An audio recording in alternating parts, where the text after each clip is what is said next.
안녕하세요. 매일매일 건강해지는 습관 무병장수입니다. 겨울이 얼마 남지 않았다, 이제 곧 봄이 오겠다 싶으면 꼭 아니라는 듯 날씨는 다시 추워지거나 변덕을 부리곤 합니다. 심지어 일교차도 심해져 한겨울보다 지금이 감기와 같은 겨울 질병에 노출될 확률이 높다고 해요. 이런 계절과 시기를 싫어하는 사람들이 참 많은데요. 특히 평소 관절 부위가 약하거나 연세가 있으시거나 뼈와 관련된 부상 이력이 있다면 이런 시기 콕콕 쑤시는 통증으로 일상생활이 힘들어지는 분도 계시죠. 병원도 가보고 마사지도 받아보고 좋다는 약도 먹어봤지만 별 효과가 없다면 귤을 한번 드셔보시는 건 어떨까요?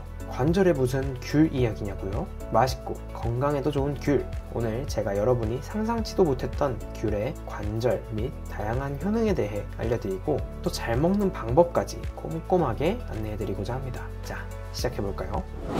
먼저 한국인이 가장 사랑하는 과일 중 하나인 귤에 대해서 조금 알아보겠습니다. 귤은 감귤나무 열매로 수분이 풍부하고 맛이 단 게 특징입니다. 탱글탱글하고 맛있는 열매뿐 아니라 껍질까지 유용하게 쓸 수 있죠. 귤 껍질은 귤피라고 하며 우리가 귤을 깔 때 번거로워하는 하얀 부분은 귤락이라고 하는데 잘 익은 귤의 껍질을 말린 것을 진피라고 합니다. 이 진피와 귤락은 한의학에서 약재로 쓰거나 차로 다리기도 하죠. 기본적으로 귤은 비타민C와 수분이 풍부합니다. 귤 껍질에는 알맹이보다 더 많은 비타민C가 함유되어 있고 귤락에는 비타민P가 풍부하게 함유되어 있어 몸에 해로운 산화작용을 억제할 수 있죠. 우리가 겨울에 귤을 찾는 이유는 시즌 때문이기도 하지만 비타민C가 위를 견딜 수 있게 물질 대사를 활발하게 만들어주고 면역력을 길러주기 때문이기도 한데요. 이 외에도 비타민 A, 비타민 B, 비타민 E가 다량 함유되어 항산화 성분, 자외선으로 인한 피부 손상 회복, 심지어는 보습 효과까지 다양한 이점이 있습니다. 심지어 늘 버리시는 하얀 심지에도 식이섬유와 팩틴이 함유되어 있어 장 운동을 좋게 하는 것은 물론 독소 배출에도 효과가 좋습니다.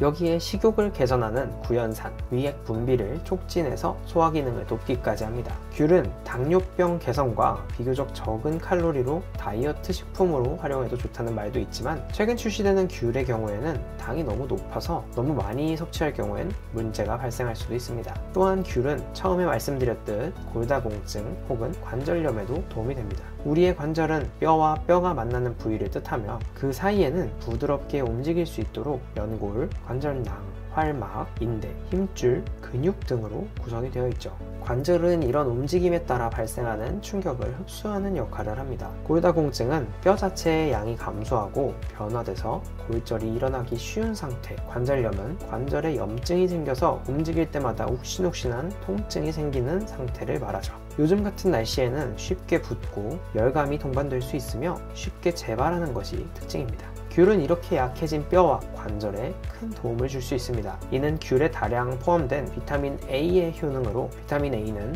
뼈의 성장과 강화를 지원하는 항산화 능력을 가지고 있기 때문이죠. 귤에 함유된 베타카로틴과 베타크립토잔틴 성분은 성장, 발달, 면역체계 기능, 시력 등의 필수인 비타민 A의 전구체인데요. 특히 카로티노이드의 일종인 베타크립토잔틴은 골다공증 빈도를 감소시키는 것으로 알려져 있습니다. 실제 2011년 일본의 스기우라 박사의 연구에 따르면 베타크립토잔틴 섭취량이 높은 갱년기 여성이 골밀도도 높다는 결과가 있었습니다. 연구진은 카로티노이드 중 베타크립토잔틴이 흡수성이 가장 뛰어나고 몸에서 장기간 머무른다고 밝혔죠. 귤에 함유된 베타크립토잔틴은 100g당 약 3.22mg으로 무려 오렌지보다 46배, 레몬보다는 161배나 많습니다. 그 자체로도 훌륭한 귤, 하지만 더 다양한 방식으로 귤을 즐길 수 있는 방법이 있습니다.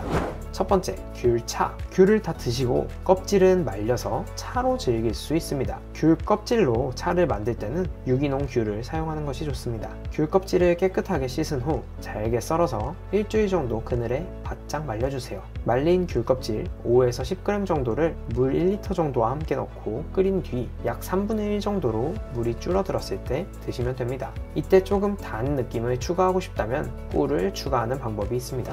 두 번째, 귤잼. 귤로 잼을 만들어서 다른 음식과 함께 즐길 수 있습니다. 귤을 구입하거나 선물을 받을 때 너무 많은 양을 섭취하지 못하는 경우 덜어 있으시죠? 이때 남은 귤의 껍질을 제거하고 믹서에 한번 곱게 갈아줍니다. 한번 간 귤은 체에 걸러주는 게 좋습니다. 이후 되도록 두꺼운 냄비에 간 귤을 넣고 설탕은 귤 양의 3분의 1 정도로 넣어준 뒤 중약불로 천천히 저어가면서 끓이면 됩니다. 이때 끓이면서 올라오는 거품은 최대한 깔끔하게 걷어내면서 나중에는 점도가 높아지게 되는데요. 마지막에 레몬즙을 살짝 넣어서 잼 같은 점성이 될 때까지 저어주시면 됩니다. 세 번째는 귤 당근 주스입니다. 당근과 귤은 모두 비타민 A와 베타카로틴이 풍부합니다. 당근과 귤을 1대4 정도 비율로 믹서기에 갈아준 뒤 냉장고를 통해 차게 식혀서 간단하게 드실 수 있습니다. 마지막으로는 귤 에이드입니다. 이 역시 간단한 방법인데요. 귤은 짜는 것보다 믹서기를 통해 갈아주시고 사이다나 혹은 탄산수를 통해 섭취할 수 있습니다. 만약 탄산수를 활용하는데 당도가 모자란 느낌이라면 취향에 따라 여기도 꿀을 넣어서 드시면 좋을 것 같습니다.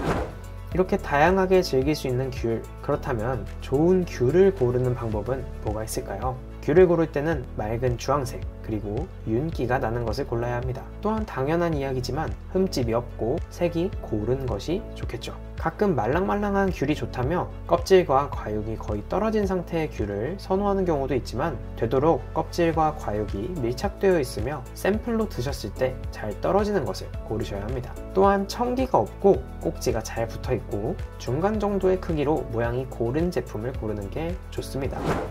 귤을 구입했다면 잘 보관하는 방법도 중요하겠죠. 귤은 보관법에 따라 2주에서 1개월 이상까지 드실 수 있습니다. 일반적으로 귤을 보관할 때 베란다 같은 상온에 두시는데요. 하지만 이렇게 보관하면 쉽게 곰팡이가 생길 수 있습니다. 귤을 만약 다량으로 구입했다면 각 개체를 꼼꼼하게 살펴보고 곰팡이가 있거나 물러진 것이 있는지 확인한 다음 제외하는 것이 중요합니다. 이후에 신문지 혹은 키친타올을 바닥에 넣은 후 꼭지 부분이 아래로 향하게 해야 합니다. 그 위로 다시 종이를 올려주신 뒤 밀봉하지 않고 통풍이 잘 되는 또 직사광선을 맞지 않는 곳에 보관해주세요. 3일에 한 번 정도 아래와 위의 위치를 바꿔주는 것 역시 중요합니다. 만약 냉장 보관을 하신다면 신문지나 키친타올로 하나씩 개별 포장을 한 뒤 비닐봉지 혹은 랩으로 감싸 보관하는 것이 좋고 이때도 역시 꼭지 부분이 아래로 향하게 해야 합니다. 이렇게 하면 추운 겨울 기준으로 약 한 달 정도는 맛있는 상태로 보관할 수 있습니다. 다만 어떤 과일이든 최대한 빨리 섭취하는 것이 가장 좋다는 것 잊지 마세요. 일반적으로 귤은 하루에 2개에서 3개 정도 먹는 것이 바람직하며 당뇨 환자 같은 경우 하루 1개 정도가 적당합니다. 하루 권장량을 초과해서 귤을 너무 많이 섭취할 경우 수용성 비타민 과다 섭취로 위장에 부담을 줄 수 있고 심할 경우에는 속쓰림 등이 발생할 수 있습니다. 또 일시적으로 얼굴이나 손이 노래지는 카로틴 혈증이 나타날 수 있으니 적절히 섭취하는 것도 중요하겠죠. 이 외에도 갑상선 기능 저하증 환자들의 경우에는 베타카로틴을 비타민 A로 전환하는 기능이 떨어지기 때문에 카로틴 혈증이 더 쉽게 나타날 수 있고 드물게 유전적으로 베타카로틴을 비타민 A로 전환하는 효소가 결핍된 환자에게서도 나타날 수 있습니다. 오늘은 이렇게 관절을 포함한 다양한 귤의 효능, 먹는 법, 보관법, 그리고 좋은 귤 고르는 법까지 알아봤습니다. 시간이 가면 갈수록 1인 가정이 늘어나고 과일을 섭취하는 인구도 줄어들고 있다고 해요. 대신 영양제로 결핍된 부분을 채우곤 하죠. 하지만 어떤 영양제보다 잘 먹은 과일 하나가 건강에 좋다는 사실 꼭 잊지 않았으면 합니다. 여러분 모두 남은 겨울 건강하게 나길 바랍니다. 매일매일 건강해지는 습관 무병장수였습니다. 감사합니다.